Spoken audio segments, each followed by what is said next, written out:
What's going on, everybody? Welcome back to another edition of the DFS OGs podcast right here on RotoGrinders.com. I am your host, Chris Beermaker Stan Prince, as always, joined by my fellow OGs, Head Chopper, notorious to talk everything Week 7. We'll take a look back at Week 6, but looks like a fun slate of games. A lot of high totals here this week. So we're here to break it all down, give you our favorite betting picks, and we'll recap our betting record. So, again, let me get to my boys. Chop, Notorious, Noto, we'll start with you, buddy. How's everything going?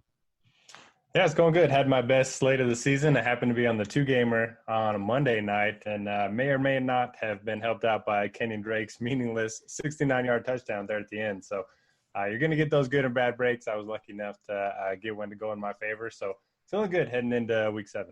Yeah, I did the same. I actually fell asleep and woke up and saw the scores. So I had a pretty good week on that two-game slate as well. Main slate, not so much. We'll talk about some of the misses there. But, hey, as long as you're hitting on one of the slates, that's all we're worried about. Shop, how are we, my man? How was Week 6? It was pretty forgettable. I didn't accomplish very much in Week 6, so kind of ready to move on, man. It was a kind of a rough weekend, all around, everything. Football, college football, didn't do well. Pro football didn't do well. Saturday night, the Astros freaking lost. So it's all just terrible. And then the Cowboys come out and lay an egg on Monday night. Let's just move on and forget the whole thing. What about season long? Man, I won. I smashed season long. I mean, I smashed. I got the high points bonus and everything. $25 free at the end of the year. That's fantastic. Nice. So something went right. So I mean, I could sit here and razz you about a bunch of stuff, but we'll just move on. When you have one of them weeks, you don't want to talk about it. So let's get into Week 7. The season flying by. So as of now, we have 11 games on the main slate, which we will cover as always using DraftKings and FanDuel salaries. Again, our favorite betting picks, courtesy of the sportsbook at DraftKings. That's where the spreads are coming from. And the NFL hooked us up. We got a little bit more of a balanced slate, 4 afternoon games this time. So will not be a two-game red zone situation like last week, which was terrible. So let's dive in. First game here on the slate, Carolina and New Orleans. New Orleans, big home favorites here, big total in this game. Carolina side of things, obviously, we'll see if Christian McCaffrey returns this week. Curtis Samuel missed last week, so he's listed as questionable. And then on the New Orleans side, their stud as well, Michael Thomas.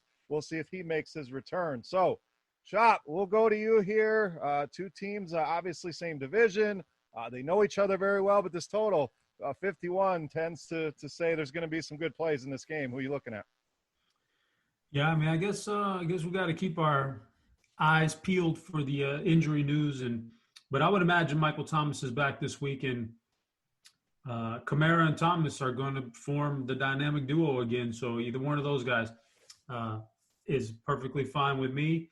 On the other side of that game, we'll see about McCaffrey, another one. If McCaffrey's in, it's McCaffrey. If not, it's Mike Davis. But Mike Davis / McCaffrey, Robbie Anderson, and maybe DJ Moore. So I like the skill players in this game a lot. I'm just debating whether or not I could or even want to use one of these quarterbacks. There are just so many more options that are much higher upside than these guys. So that's my only question mark, is whether I use the quarterbacks or not. But the skill players in this game, I love them. All right, Derek, let's get over to you here. Again, fun game, interesting game. We'll see if these studs come back. If not, like you said, Mike Davis probably back in play. We know Carolina have been better against the run here. They held chalky David Montgomery down last week. But facing Kamara, potential Thomas return, what do you got here, Panthers and Saints? Yeah, so it sounds like Michael Thomas could have played last week and got into a fight with his teammate in practice. At least that's what Adam Schefter was saying. So he might have just been disciplined by the Saints. And if that's the case, got to expect him back out there this week. If he does play, got to like the spot for him. Hasn't played in quite a while. Should be fresh. Not scared of this Panthers defense whatsoever. And then you can obviously play Kamara at home too. Obviously, he's having a huge season, is going to be heavily involved in the offense. And when the Saints, when they're healthy, we know where the ball's going to go. So at home against a bad defense, load up on Breeze, Thomas, Kamara. And then the other side, I do like DJ Moore a little bit. Hopefully Lattimore is going to be shadowing Robbie Anderson if that happens. He can at least hold him in check and then could open things up for DJ Moore. He did lead the team in targets last week. He dropped a touchdown as well. So perhaps this is where, things kind of swing back to DJ Moore. We've talked about it a lot this season, how, such a small sample, we don't really know what's noise and what's signal. So I like the spot for DJ Moore. And then, as you guys mentioned, Mike Davis, if McCaffrey's out again, he's a smash play every single week, 21, 25, and 20 touches, along with 5 targets a game over his last 3. So despite the tough matchup, I think you just play Davis every week. Yeah, and the price is still fair. I mean, 6,600 is a good number. We know the Saints defense is good, but we would easily pay 6,600 for McCaffrey. So ran a bunch of optimals, and Mike Davis is popping heavily in those optimals. So just something to keep an eye on ownership-wise, something I'll definitely be looking at. Noto, betting-wise, we got Saints minus 7.5 here at home. The total sitting at 51. I feel great about either. I wish the spread was 7 or 6.5. I'm going to take the over.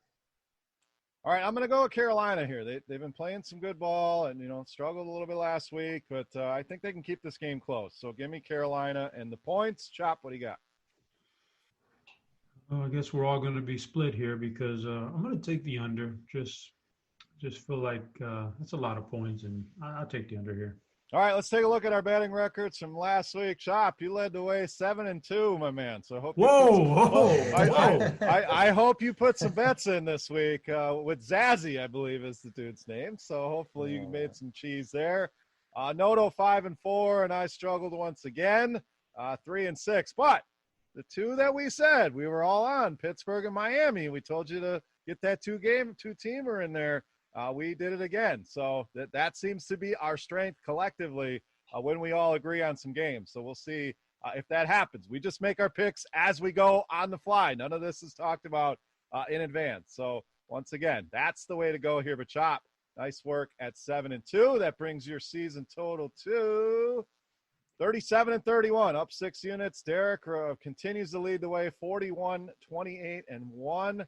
And I am 28, 29-1. So starting to get a little closer to 500. But Chop, way to go, buddy. Another good week there for you. All right, next game we got here, Buffalo and the Jets. Buffalo, big favorites as we would expect.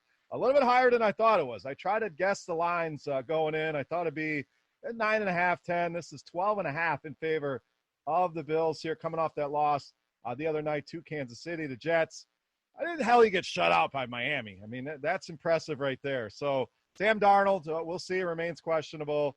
Frank Gore revenge game, anybody? I'm half joking there, but this seems like a Buffalo onslaught, Chop. It's just what side do we want to go, or what, the running game, the passing game.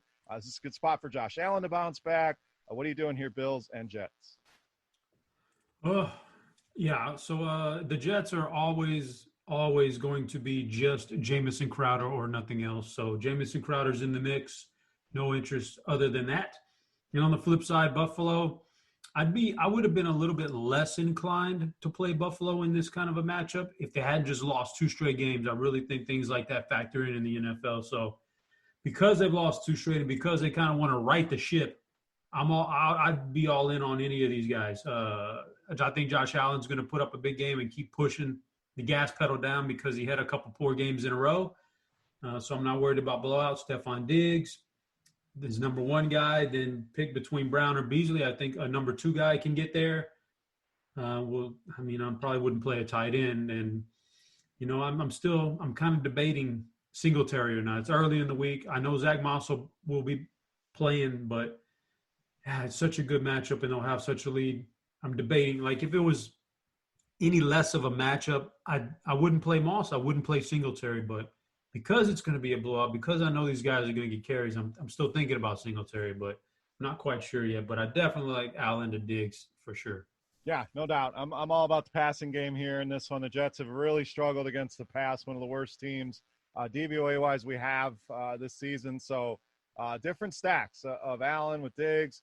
Beasley's that guy that, he's safe. He's never probably going to win you a tournament, but cash games at 4,900 is not bad. And John Brown could be the forgotten man, putting up that goose egg on Monday. Maybe people don't want to play him. The price shot up, so he could be the under the radar part of this team that no one's really looking at. Noto, let's go over to you, buddy. Sounds like all Bills for me and Chop, outside of Crowder, who I agree with. Would be the running back if you're stacking this team. Your thoughts, Bills and Jets? Yeah, I agree. I think Crowder's the only play you can look to for the Jets. He's had at least 10 targets in every single game this season. Does run quite a few routes from the slot, and so that should help avoid Tre'Davious White and pretty much anyone else you can avoid. You know, Frank Gore did have more touches than LaMichael Pirine, but Pirine did outsnap him. So I look for that to continue this week. And then on the opposite side, kind of agree with you guys. I want to target the passing game. The Jets have been really bad against the pass, as you mentioned, Beer, 31st in DVOA, but they've been bad in terms of fantasy points allowed to oppositions because teams are just getting up so big and then pounding the rock. So you can look at the backfield. You can look to Allen and Diggs. I just worry about game script a little bit with the passing game, so they better get it done early. And I know Miami's not on the main slate, but what do you guys think of benching Fitzpatrick after they shut out the Jets? I thought that was kind of interesting. Yeah, I always wonder when they were going to make this move, and it just seems like an odd time. But at the same token, they're going into their bye week, gives them an extra week to kind of get him up to speed. But I just thought Fitzpatrick was playing well, but he seems to be on board with it. You know, maybe he's just putting up a front here, but I guess now's the time. So it kind of caught me off guard, but at the same point, how long can you hold a guy like this on the sideline? So, Chop, what do you think here about two a time? Yeah, I was commenting in Discord earlier that it's crazy timing. They're playing well, and he's playing well. They're winning games, and then this happens. But that just tells me that Tua must be really crushing it in practice because this is a smart coaching staff, smart head coach. They wouldn't do this just for no reason. There's no reason to.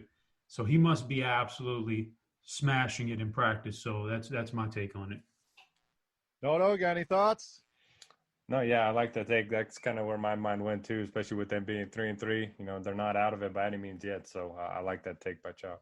Yeah, and they've been impressive. I mean, go out to San Francisco and put it on them, come home, and yeah, it's the Jets, but I believe that was the first shutout of the season. So playing some inspired ball there. The future's definitely bright with Miami. So let's get a betting pick here. Again, Bills minus 12.5 here on the road, 46 on the total. Derek, what do you got? So ugly betting a team with this many points. So I'll do it anyway. Give me the Bills. I'm going the Bills as well. The Jets haven't shown me anything. I don't think Darnold coming back is going to be a big improvement. I have no idea how the hell Adam Gase still has a job in the NFL. I just think the Bills coming off that loss take it out on this Jets team. They may get shut out again. So let's not forget about the Bills defense here, which could be a sneaky pairing with Singletary, who I think a lot of people would avoid, like Chop said, he's interested in. But I'll take the Bills. Long-winded way of saying the Jets are terrible. Chop, what do you got? 3 for 3 here. Give me the Buffalo Bills. All right, so we'll put a little star there by the Bills. See if we can build a little parlay here moving forward. Next game, Detroit and Atlanta. Big total game here at 56.5. Detroit coming off that win at Jacksonville. Atlanta righted the ship and got a big win in Minnesota. So Detroit side, no injuries. We did see the emergence of DeAndre Swift. Peterson was still involved, had a touchdown. So it wasn't a takeover the backfield, but encouraging nonetheless. And damn you, Marvin Jones. We're going to bring back an old segment here. I'm pouring one out for Marvin Jones because that's it. I tried to go back to the well, I even put him in my video. I got a little cute getting off Galladay and gave me about 1 point. So I'm done with Marvin Jones. Atlanta side of things, good to see the offense bounce back. You know, if you played Julio Jones last week, you probably did very well. It was very low-owned, had a huge game. Matt Ryan looked good. The offense in general looked good. So, Noto, we'll go to you here, buddy. An interesting game, a high total game, two offenses that we've played a lot this season. So what are we doing? Mainly DeAndre Swift on the Detroit side, yes or no, the rest of that offense, and then Atlanta, same suspects. Can we play Todd Gurley here in a good matchup with Detroit? Oh, Beard, this is the time to hop on Marvin Jones. 4,400 against the Falcons. I mean, we'll see. Maybe you can talk me into it, but he stung me bad, man. It's been a few times this year. Yeah, I mean, that's what he does. He shows up for a few games a year and then kind of just fades away for the rest of them. But, yeah, anytime the Falcons are on the main slate, it's going to be a stackable game. I personally like the Lions passing attack a little bit more than their rushing attack. I know Swift had the big game. I know he's the best player in the backfield, but he's still splitting snaps with Carry-On and AP, and it was against the Jaguars. I mean, everyone is putting up huge numbers against the Jaguars. I'm not going to overreact. I do think he's going to be the guy moving forward, but I'll let others chase that big game, and I'll load up on Stafford, Golladay, Marvin Jones, maybe even a little bit of Hawkinson. And then for the Falcons, the matchup sets up so good for Gurley. But anytime we think it's a Gurley game, the Falcons passing attack goes off and vice versa. So I'll probably go, back to Julio, go back to Ridley. We've seen those two kind of, go back and forth with big weeks. So maybe this is the time where Ridley goes off. But pretty much everyone in this game is going to be in play. The only thing that the Lions do cover well is tight ends. So maybe that's bad news for Hayden Hurst, who hasn't been very good anyway. Chop, our boy got 20 carries, gives us 47 yards. So the work is there. The matchup is here. Detroit, a bottom 3 team against the run. I'm going to pose the same question to you. We know the passing games are good here. It's a great call to go back to Marvin Jones by Derek. I'll see if I can get there. But these running attacks, same questions. Do you believe in Swift? Is it chasing points on that one? And can we play Todd Gurley here at home at 6,000 against this Lions defense? Oh, man. Yeah, so, absolutely. You don't need me to tell you to play passing game here. You don't know that. It is going to come down to the running backs. Gurley, I was surprised when I opened up the box score and saw 20 carries for him. That's good, man. That's really good. And these good matchups, if he keeps getting work like that, he will find games where he gets in the end zone twice, and all of a sudden he's the guy that could help you win something big. So I think you keep him in your player pool. I'm not going overboard on him, but I feel fine with him getting that kind of a workload until he starts to show signs that he's breaking down this year, which he hasn't yet. Then I keep playing him at this workload, so that's fine. DeAndre Swift is the tough one because he looked great. He's the best running back they got, and he got 14 carries, but Peterson got 15 carries. So it's not like he blew Peterson away with the carries. And that was his first game he's ever had over 5 carries this year, Swift. So he does get work in the passing game. He's interesting. If they really are trying to transition him a little more, this would be a great matchup for him. But we don't know if that was just kind of a fluky game last week and he's going to be held under double-digit carries again. I don't know. So I'm keeping him in my pool for now until I hear something later in the week. All right, how about some betting picks here? Atlanta -3, 56.5 on the total, Chop. Oh, man. I'm gonna take the road dog here. Give me Detroit plus those 3. Derek, what do you got? Make it 2 for 2. Yep, give me Detroit. Man. No, it didn't come smooth, so I can't force it. I'm actually going to go under here. I know these teams have been in a lot of shootouts, scoring a lot of points, but 56.5 is a big number. 2 teams that would like to run the ball if they could. I'm going to say under here on that big total. All right, next game, we got Cleveland traveling to Cincinnati. Cleveland, the small road favorites here. Baker Mayfield, it's still dealing with that rib injury. They say they took him out because he was getting hit too much, but man, did that offense look terrible. I mean, just could not get anything going against that Pittsburgh defense. Absolutely got trampled. Cincinnati looked good for most of the game. First half, even the first 3 quarters, ended up falling to Indianapolis, but played spirited ball and came out like guns ablaze, led by Joe Burrow and company. Mixon, questionable in this one. So if he's out, let's look at it from both sides. If he's out, I think you're going to see Gio Bernard become a very popular option in DFS. If he's in there, we interested in Mixon. And then what do we do with this Cleveland side coming off that awful game at Pittsburgh? So, Derek, we'll go to you here, buddy. Cleveland and Cincinnati. Yeah, for Cincinnati, if Mixon's out, I mean, we've had a handful of these spots for Giovanni Bernard over the years, and he smashes every single time. He's just a guy that's very productive while on the field, and he's going to catch a lot of balls. So 4,500 for him on a full PPR side like DraftKings. I think you just play him if Mixon's out. If Mixon's healthy, you can go right back to him. No issue with that. And then the passing game is certainly interesting as well. Joe Burrow looked really good in the first half last week against the Colts. He's only 5,500. We like all of his weapons. T. Higgins, back-to-back good games and tough matchups. I think he's going to be my favorite play here, but Boyd's pretty cheap. A.J. Green finally had a decent game last week, so I think it's a really good spot for the passing attack. And maybe if Mixon's out, the move is to play Burrow and a bunch of these passing guys in tournaments rather than getting some leverage off of Giovanni Bernard. But I think it's a good spot for the entire offense. On the other side, I absolutely love Kareem Hunt this week. In my first look article, I look at the offensive line adjusted yards and compare that to the opposing defensive line adjusted yards. Browns ranked number 2 in run potential this week. So, their offensive line is creating space, and, Cincinnati's defensive line, isn't stopping the run. So great spot for Kareem Hunt. Wouldn't put too much stock into his workload the last few weeks because, he was hurt the 1 week, and then last week I was a blowout and he didn't play the last 2 drives. So look for him to get 20-plus touches in this one. And you can always make a case for Beckham or Landry in tournaments, but this is a run-first team, and it's a good matchup. So give me all the Hunt in this one. I'm with you 1,000%. It feels like one of those games where you play Burrow, you mix and match the different receivers, and I think that can help spread out some ownership because people don't know who to play out of all those guys. And then Hunt is the running back. And those last 2 weeks, talking about 2 top 6 rundies in Indy and Pittsburgh. So I'm with you. Throw those out. This is a great matchup for him. He's easily one of my favorite plays on the week here. And, he's not a home favorite, but a road favorite. We know he's going to be involved in the passing game, and the price is great at 6,800. So all aboard Kareem Hunt for me as well. Chop, let's go over you, buddy. Browns and Bengals. Yeah, this is a highly sneaky, stackable game in general, like you guys are kind of alluding to. Kareem Hunt looks great. Beckham doesn't have very many good games under his belt as a Cleveland Brown, but earlier this year he did go 74 yards and a touchdown against Cincy, and it could have been even bigger than that. I remember that game. So Beckham is definitely in play here, and Landry's always in play as the number 2 guy, but it's the other side that I'm really interested in. Joe Burrow, especially if Mixon is out, and it's even less running game for Cincinnati. But Joe Burrow should sit back and kind of pick this defense apart. It's got some injuries, and the secondary is not that great.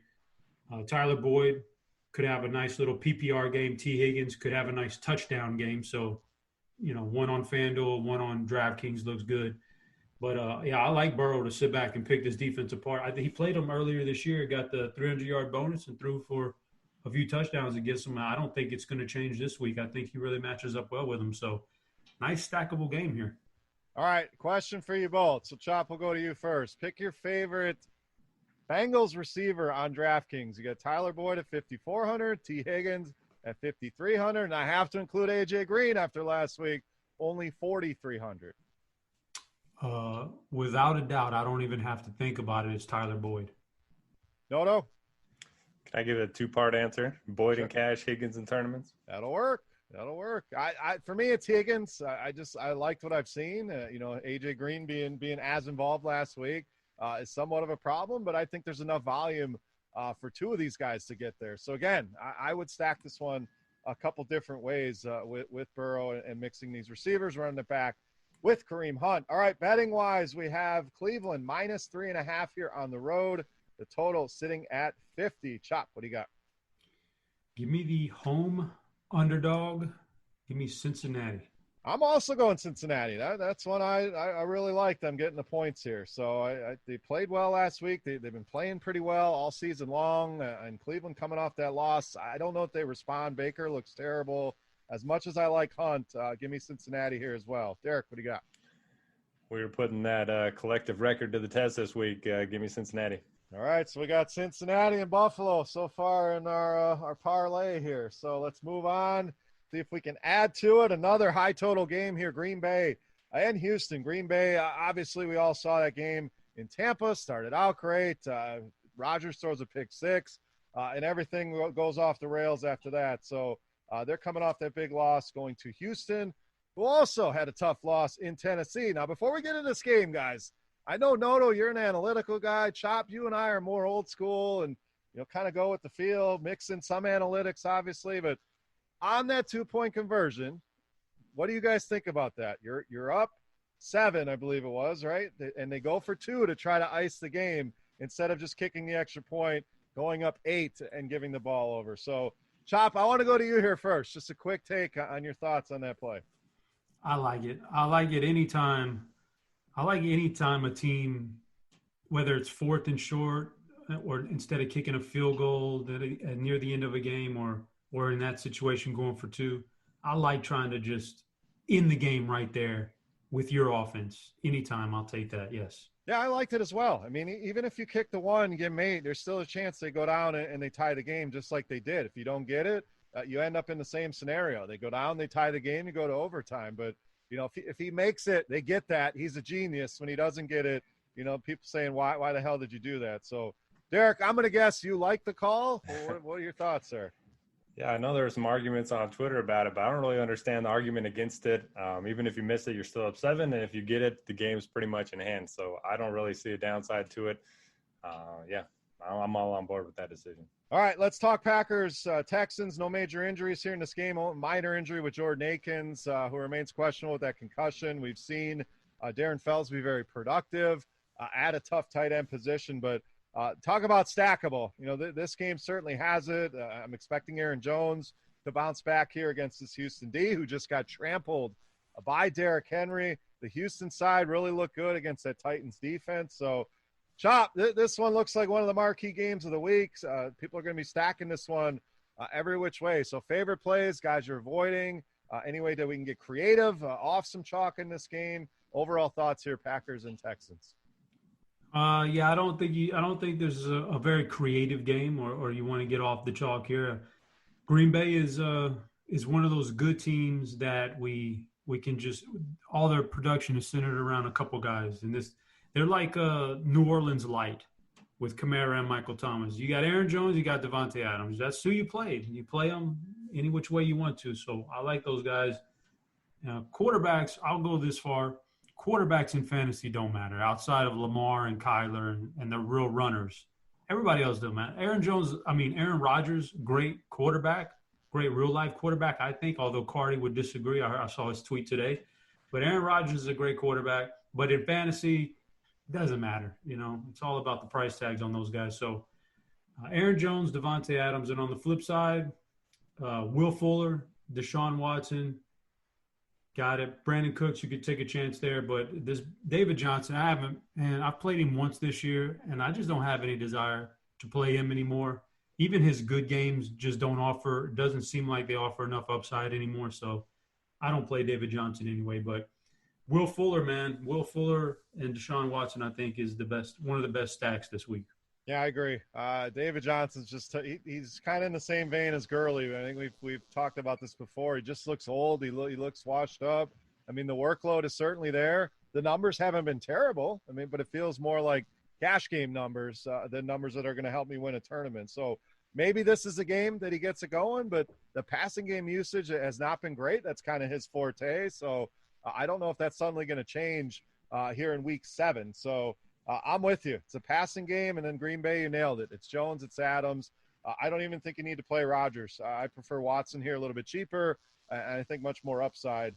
Although he's not using his legs as much, that upside is certainly there. Derek, let's get over to you. Fun game here, Texans and Packers.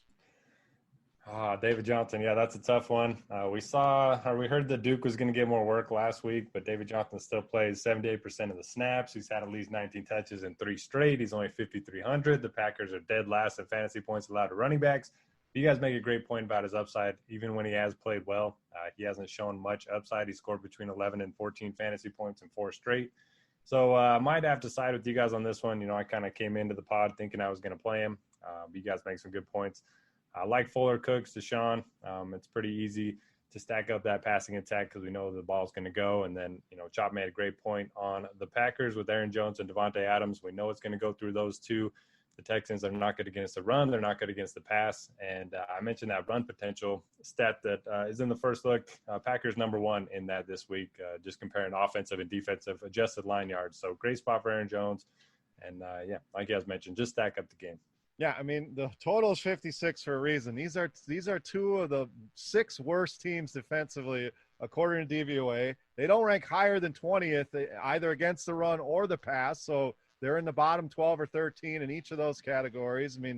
This should just be a bonanza here. So what do we got betting-wise, Derek? -3.5 for Green Bay here on the road and 56 on that total. I think this could be a field goal game, but I just think it's going to be an offensive shootout, so give me the over. I'm going over as well. We just talked about how bad these defenses are, how good these offenses can be. I know it's a big number. Generally, I like to go under there, but I'm going over here. Chop, what do you got? Oh, no. Uh-oh. We're building a hell of a parlay card here.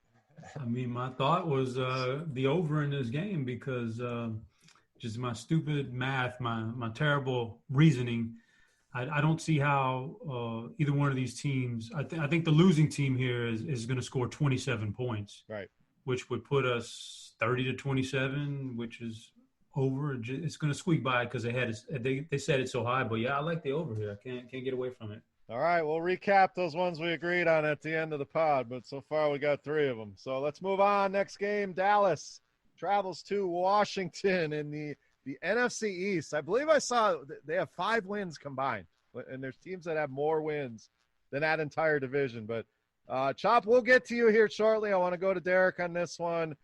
Dallas, it was just ugly. They put up some stats towards the end, but Dalton looked all right. Gallup dropping balls in the end zone. Zeke with a bunch of fumbles, letting the game get away. So obviously saw Arizona really put it on them. Washington was competitive in that game, ended up losing to the Giants here. But one of the lower totals on the slate at 47.5, just a 1.5 point spread here, Derek.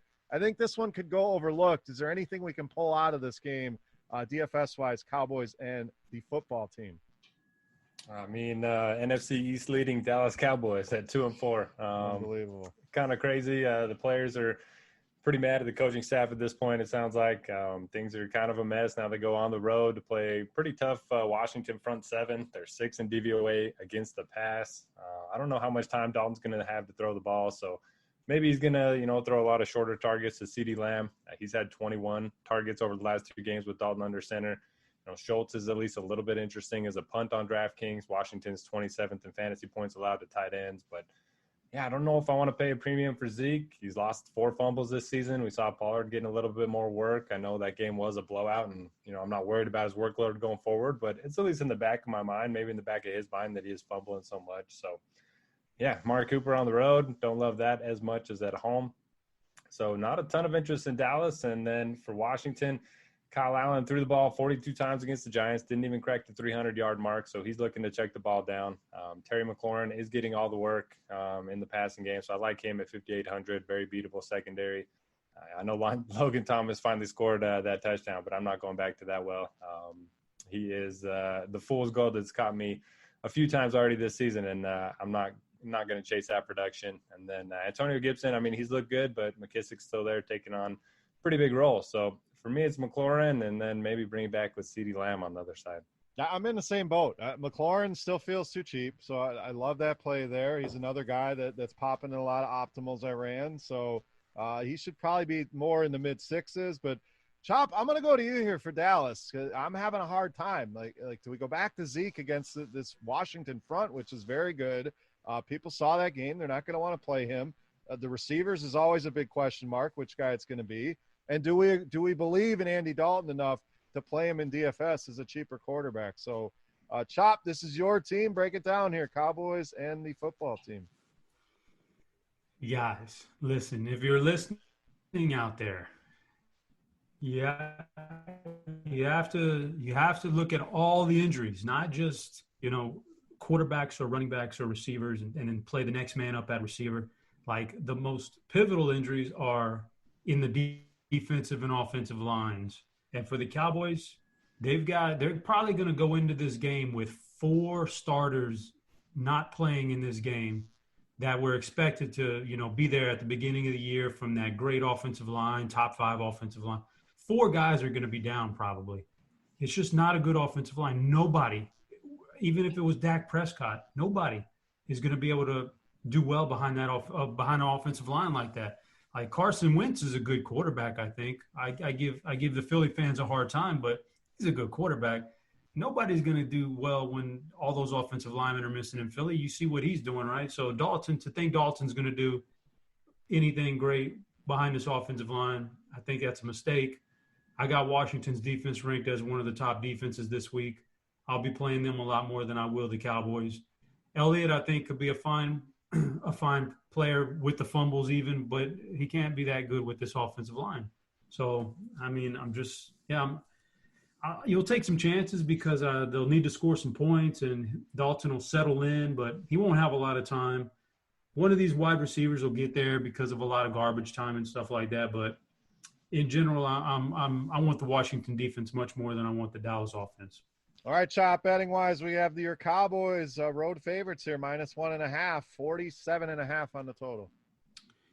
This is a rough one right here, man. This is rough. Oh man, I'm gonna You take. can be a homer once in a while. It's all right. Well, it's not that. It's just that I don't even know if I want to lay any. I don't know if Dallas can go on the road and be a favorite to anybody right now. Right. I just don't think it's fair, man. Like it's like their defense is bad, and now you were hanging your hat on the offense, and the offense is no quarterback, no offensive line. So I'm going to take the under here. I'm taking the under. I'm under for sure. I said this. I said the same thing. I don't know how Dallas can be favorites here. And then I look on the other side though, and I say, how can Washington be a favorite? You know, even at home, we don't have fans. We don't have, you know, it's not like a raucous crowd there. So I just think these are two offenses that are going to continue to struggle, and I'd be surprised if these teams crack 20 each. So under it is. Sounds like we got another trifecta here with the under, Derek. Oh, yeah, this is going to be a big parlay. All right, I'm marking it down. We'll see. We're putting this record to the test. So another under there for the three of us. All right, last game in the early window, Pittsburgh and Tennessee. This one should be fun. So Pittsburgh side of things, a couple questions for you guys. What the hell is wrong with Juju Smith-Schuster? We saw him struggle once again. We saw Claypool continue to emerge. Keep an eye on Deontay Johnson. If he is back, that DraftKings price is all the way down to 4,200 in this matchup. So he could be a guy that is super cheap that could pay off if he's back in that lineup. Tennessee side, we saw Derrick Henry go nuts. Well, now you have to face the best defense in the league here with Pittsburgh. So any interest there? Only injury on the Tennessee side of things, Jonnu Smith questionable. And we saw Anthony Ferguson put up a big game, so we buying that. So I threw a lot at you guys, but my main questions are, what's wrong with Juju? Can we play Derrick Henry here against Pittsburgh? And any interest in Anthony Ferguson? Chop, what do you got? No interest in Ferguson. Yada, yada, yada. The Juju thing, man. I'm with you on that one. Going into this year, you know, you could look at these limited best ball drafts I did, and you can see I was really bullish on Juju, and it just hasn't come.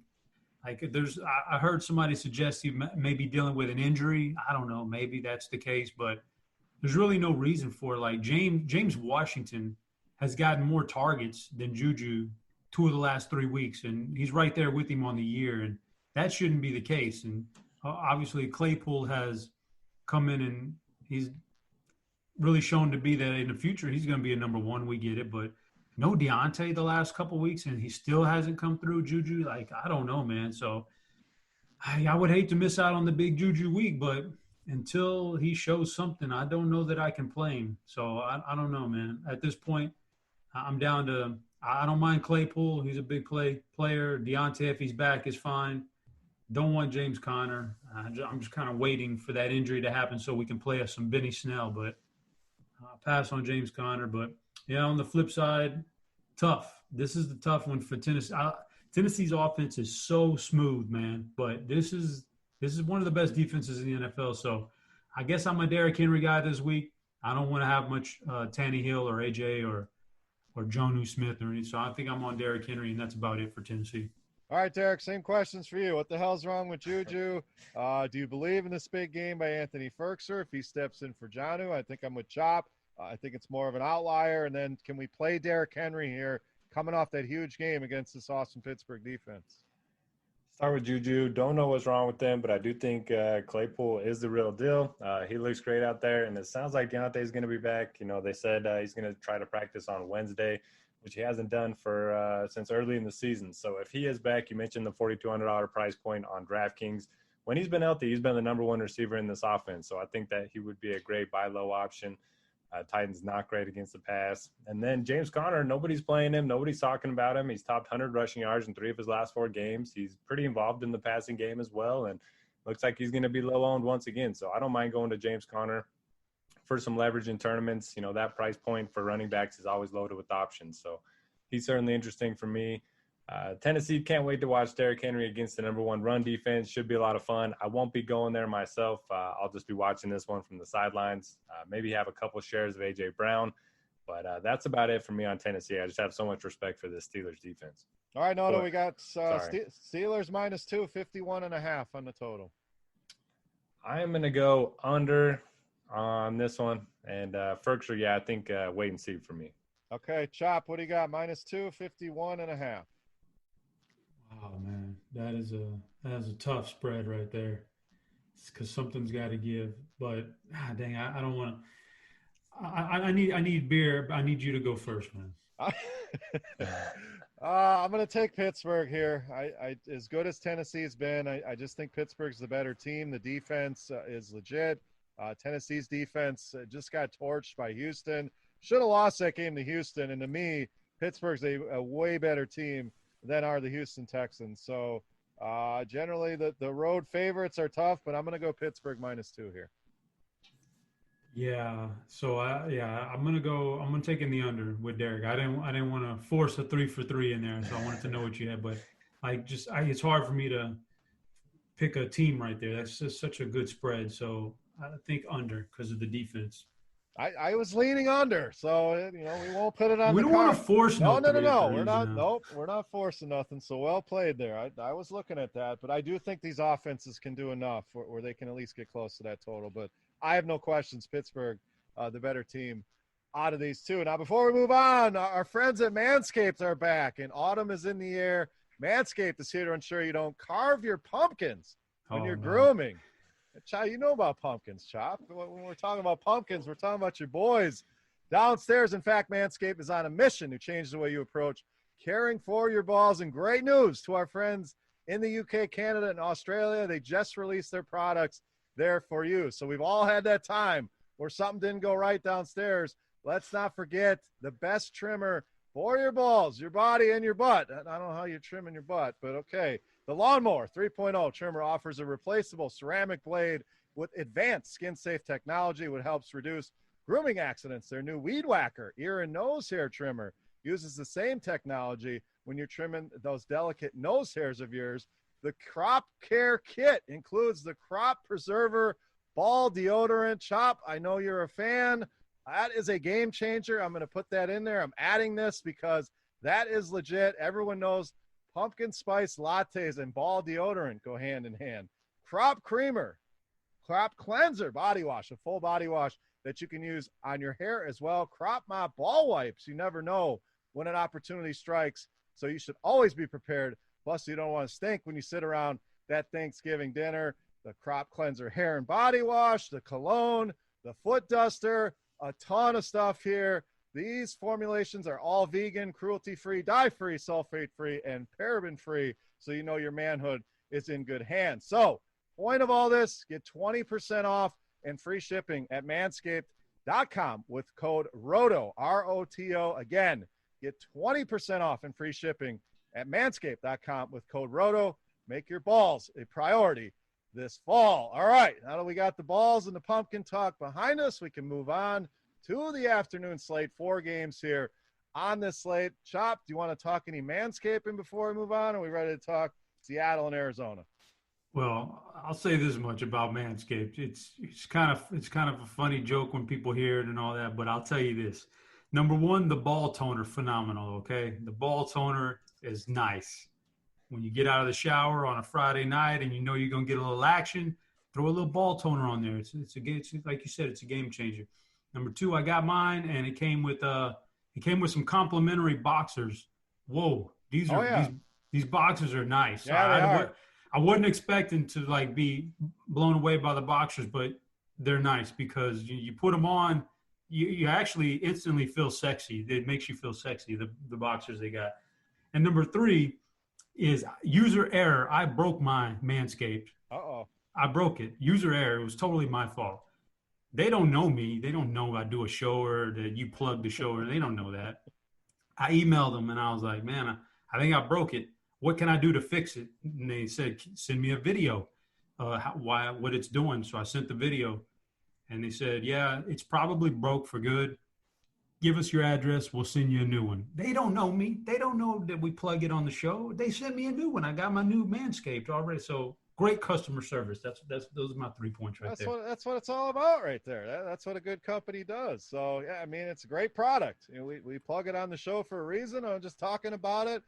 We are actual users, and I agree. Those boxers, they feel like you're wearing nothing. They're nice. So I'm gonna have to find some more of them. But the ball deodorant, I'm telling you, is a game changer. So if anything, you get out of this, you give it a shot. So all right, let's get back to some football here again. Seattle and Arizona, another huge total here at 56.5. Seattle coming off a bye, so should be ready to go. Arizona coming off that big win the other night at Dallas. No major injuries here. The pricing thing that stood out, we had Arizona on Monday night. Kenyon Drake remains 4,800 coming off that big game. So, Derek, what do we do with Drake? Is he going to be popular here against Seattle? Is it chalk that we want to eat if he is? And then Seattle, it's usually the same suspects. Who do you like more here, Lockett or Metcalf, or are you going the running game with Carson? Yeah, Kenny Drake probably going to be very popular, 4,800. Everyone's going to see that big stat line that he put up.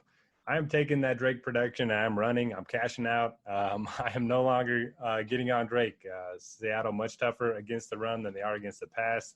9th against the run, 29th against the pass in terms of DVOA. So, yeah, I'll be loading up on the passing game. Love Kyler Murray. He's ran for at least 60 yards in 4 of the first 6 games. You can pair him up with DeAndre Hopkins. Christian Kirk's getting more and more involved each week. So I love the spot for the passing game. And they're playing, at home and underdogs. And that's typically a great spot for the quarterback. So, yeah, I'm going to be fading Drake. It's going to be, a little nerve-wracking, but hopefully, Kyler and the passing game just racks up all the touchdowns. Then for Seattle, good spot for them as well. Russ has been at least 32, or he said average 32 fantasy points per game on the season, scored at least 25 in every single one of them. The Cardinals defense did look pretty good the other night, but yeah, I just think it's a good spot for him. Chris Carson is always a forgotten man here whenever the Seahawks are in a close game, so you can look at him for some leverage in this offense. And if I'm deciding between Lockett and Metcalf, I guess I'll go Lockett because he really screwed everybody a couple weeks ago in that dream matchup against the Dolphins, and naturally people want to go to Metcalf instead. All right, Chop, let's go over to you. I was looking up some stats, and the last few times Russell Wilson has played this team has not gone well. 1, and 0 touchdown passes over the last 4 meetings with this Arizona team. So we know this is a new Russ, a different Russ, but he was under 200 yards in 3 of those games. So something to think about. This team knows him well. Does it have any impact on you here? I'm with Derek. I prefer Kyler, 900 cheaper. Easy to pair him with a Hopkins or a Kirk. So your thoughts here, Seattle and Arizona. Yeah, no, I don't put any weight into the previous performances against Arizona. This is a whole different year. This is a whole different Russell that they're turning him loose. Basically, this game, I'm not going to sit here and try to nitpick it for you. Just in honor of the great, our friend Blender HD, who just took down a big pot this past weekend. All I say is, play whoever you want in the game. Play whoever you want. Like, that's all you. Just play whatever you want, dude. This is a very stackable game.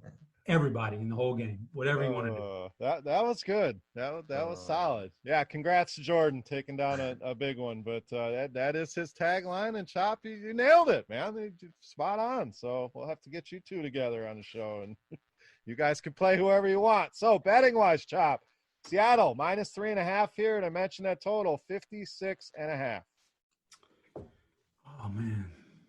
3.5 is – it's a little bit too big of a number for me for that road team. I'll take Arizona here. I'm also taking Arizona at home. They looked good the other night. I know it was against a struggling Dallas team, but it looks like they're starting to get back to what we saw the first couple weeks. And, yeah, I'm going Arizona with the points. Derek.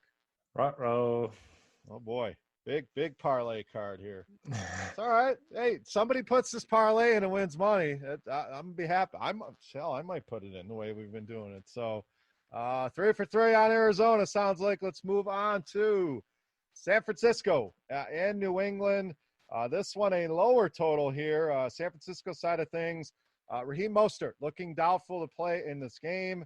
Jeff Wilson missed that last game. He's also questionable. So that's a question. Is it McKinnon? Is it Hasty who got some carries in that last game? Do we have any interest there? And then the New England side of things, they look bad. Cam looked bad, but he is popping in a lot of optimals here. Any interest in Cam here against the San Francisco team? So, Derek, let's get over to you. Niners and Patriots. Very little interest in this game as a whole. If Mostert ends up being out, the last time he was out was week 4, and McKinnon played on 67 of the 73 running back snaps. So I would kind of expect that to continue, even if Wilson's active. Either way, I think, Wilson and Hasty are just going to be backing him up. So I would have interest in him. And then on the other side, Julian Edelman's just cheap. He's $5K. The Patriots are unlikely to beat San Francisco deep, so kind of like the underneath guy. And I'll play some Edelman. Don't really want to play Newton. James White is leading the backfield in snaps the last 2 weeks, but too many bodies there. So one player on each side for me. All right, I do like Cam here, even in a bad game. He had some turnovers, still 76 rushing yards, so he gives you obviously a big floor with that rushing ability. This Niners defense has not been as good as we've seen in the past, so I am interested there in some Cam Newton. But San Francisco, it's tough to get excited about anything on this side of the ball. Outside, obviously, guys like George Kittle are always in play. Chop, your thoughts, Niners and Patriots. Yeah, on the list of games that are least desirable to watch this weekend, this ranks way up there. So I don't have much interest in it. Yeah, I think you could play Cam Newton by himself. I don't even think you need to pair him with anybody. Just play a little Cam, just a little bit. And if the injuries come out and everybody's going to be out like it looks like they're going to be, you could play McKinnon. I don't have a lot of interest in San Francisco. I mean, New England just coming off of a really bad loss is not going to take this team lightly at all. So it's going to be tough even for McKinnon. But if the injuries are there, I'll take McKinnon. All right, Chop, we got New England minus 2.5 at home, 45 on the total. Yeah, I think New England's going to put it on them, so give me New England. I'm with New England as well. I always hate those 2.5s. I always feel like a little bit of a trap. Why isn't it just 3? But I'm going to go New England here. Derek. I'm going to go a little off the board and take the over. I think these are two defenses that were a lot better last year than this year. All right, 2 games left here on the DFS OGs podcast, talking everything week 7 here on the main slate. Next game for us, Kansas City and Denver. Chiefs, big 9-point favorites here. Sammy Watkins will be questionable coming into this one. On the Denver side of things, lots of injury questions. Melvin Gordon, Hamler, Noah Fant. So tough to get too interested in that Denver side with all these injuries. But Kansas City, Chop, let's go to you here. We saw him get the job done in Buffalo. It wasn't pretty. They moved the ball a lot. They didn't really punch the ball in the end zone probably as much as they should have. But we always talk about this team and just kind of cruising. Maybe that loss to Oakland or Vegas, I should say, opened things up. But the prices look a little cheaper here on the Chiefs. So is it Mahomes? Is it Edwards-Helaire who look great? And then any interest in the Denver side? Who's to run it back if you're stacking the Chiefs, Chop? Yeah, I mean, every week you're probably not gonna go wrong by taking some kind of a Chiefs player. Just plant your flag somewhere. If you think they're gonna run, Clyde Edwards will be fine. If you think they're gonna pass, you get Mahomes to Hill or Mahomes to Kelsey, and you're fine. With Watkins being out, if he is out, DeMarcus is the guy you want, I think, instead of Hardman. It took a lot of people a game to figure that out, but they learned the hard way that Hardman is just Tyreek Hill 2.0. When Hill goes down, Hardman's going to crush. But when Watkins goes down, it's usually going to be Demarcus Robinson. But, yeah, you just play who you want on KC. Just plant your flag somewhere. On Denver side, even without the injuries, I had no desire in Denver at all anyway. I don't think they're a very good offense. I don't think they're going to be very good this week. So I wouldn't even run it back with anybody. I don't think if Melvin Gordon is out, I'll run it back with Phillip Lindsay. Yeah. Other than that, that's it. I don't really need Denver at all. Yeah, I mean, Patrick's been solid, getting a lot of targets, but I'm with you. It's Lindsay. If you're going to attack this team, they are definitely a run funnel. Way worse against the run. He should get more looks in the passing game. Obviously, didn't see any last week, but he's about it for me on that side.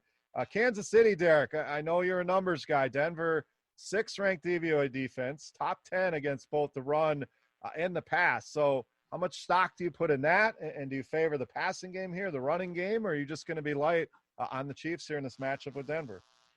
Yeah, it's tough. I think for me, it's going to come down to ownership. Denver's got a good defense. Denver's a tough place to play. But the Chiefs, best offense in football. So if they're going to be low owned, I will have some exposure to them. I think everyone's probably going to just go to Clyde Edwards-Helaire after he, had like 30 touches last week. And I think that was more due to the rain in that game against Buffalo. I kind of expect, Mahomes to air it out a little bit more this week. And so you can pair him up with Tyreek, you can pair him up with Kelsey. But it's just going to come down to ownership for me on the Chiefs side. I will have some exposure. And then you guys are right about Melvin Gordon. If he's out, it sounds like, he's still waiting to be disciplined for his DUI. So if he does get suspended this game, Phillip Lindsay would be the guy to play. Didn't have any targets last game, but he did run more routes than Royce Freeman, and he did have those 23 carries. So he would be the running back for me. All right, Derek, Chiefs -9, total sitting at 48.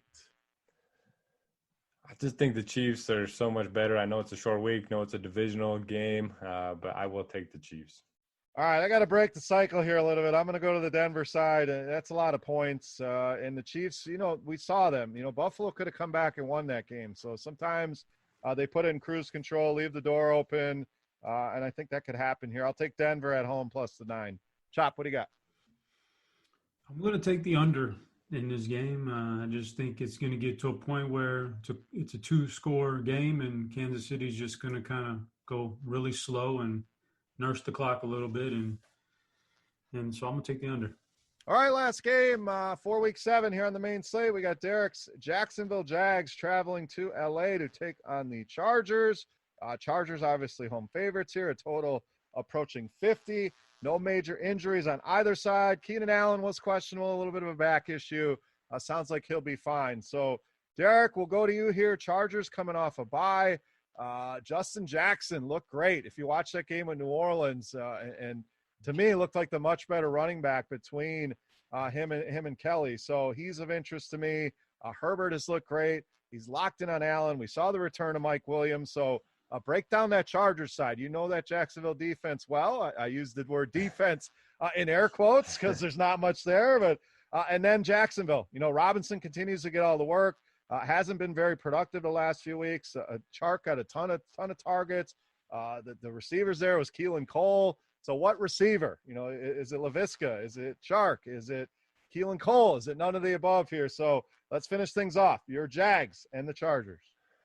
Yeah, for the Jags, the only constant in this offense is James Robinson. He's been pretty solid. He's getting a lot of targets in the passing game as well. I don't really want to mess with the receivers. Chark, like you mentioned, is getting a lot of work, but he's been very inconsistent. Chenault's getting the underneath stuff, shown, not too high of a ceiling, and then Cole's just always a wild card. So for me, it's just going to be James Robinson, and he's going to be low enough on that probably only an MME play for me. I mentioned Justin Jackson. Yeah, looked great against the Saints. Tough matchup, 20 touches, outsnapped Josh Kelly, 42-25. And we just saw what Swift and Adrian Peterson were able to do to this Jacksonville defense last week. Now they're home favorites. Absolutely love the spot for Jackson. Only 4,900 on DraftKings. So give me a lot of him. And then the passing game is obviously all viable. Jags dead last in DVOA against the pass. So, you can play Allen, Williams, Henry, anyone you like. All right, Chop, 2 questions. Do you prefer the passing game or the running game for the Chargers? And even if you don't like the running game, pick one of Kelly or Jackson that you're leaning to this week.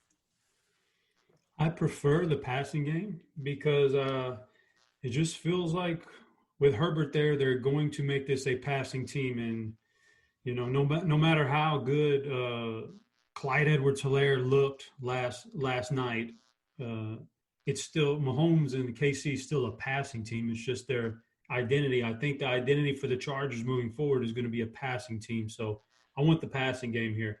But with that being said, I do think Justin Jackson is the one you want to own out of those two, Kelly or Jackson. So Jackson would be the guy that you want in the backfield.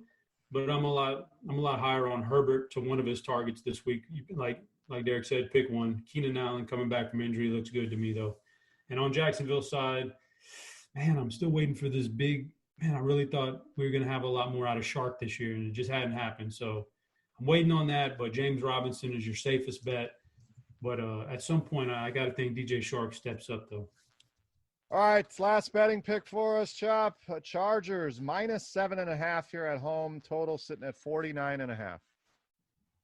Give me the over in this because I do believe in the passing game so much of LA. I think they're going to put it up big points. All right, I'm going to go with the Chargers here. This number seems a little bit too small. That always, again, makes me a little bit nervous, but give me the Chargers -7.5. Derek.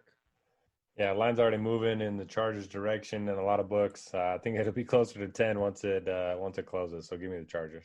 All right, that will wrap us up for week 7. I did the tallying. Looks like we have a 5-team parlay of numbers that we agree on. So it came down to Buffalo -12.5 at the Jets. Cincinnati catching 3.5 at home against Cleveland. We all agreed on the over 56 in Green Bay and Houston, the under 47.5 in Dallas and Washington, and we all believe in Arizona +3.5 at home. So, boys, anything you want to alter there before we submit this 5-team parlay? Any final thoughts here for week 7? Let's wrap it up for the peeps and get out of here. Derek, let's get over to you.